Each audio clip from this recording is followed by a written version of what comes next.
Ние 30 години наназад немаме систем на функционирање во главниот град и затоа сме се довеле денес во ваков крах.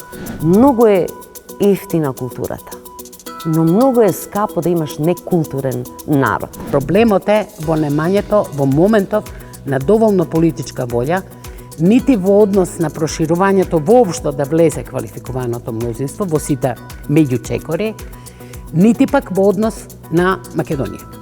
Ако имате ингеренции за уривање, ќе уривате дивоградби? А зошто мислите дека не би урил? Тие дивоградби не се најголем дел од нив од вчера и од завчера. Тие постојат таму во 15-20 години. Мислам дека нема доволна дисциплина, нема доволен професионализам, нема доволна едукација. Јавно предпријатие нема да биде приватизирано. Од моја страна одговорно тврдам. Бизнисот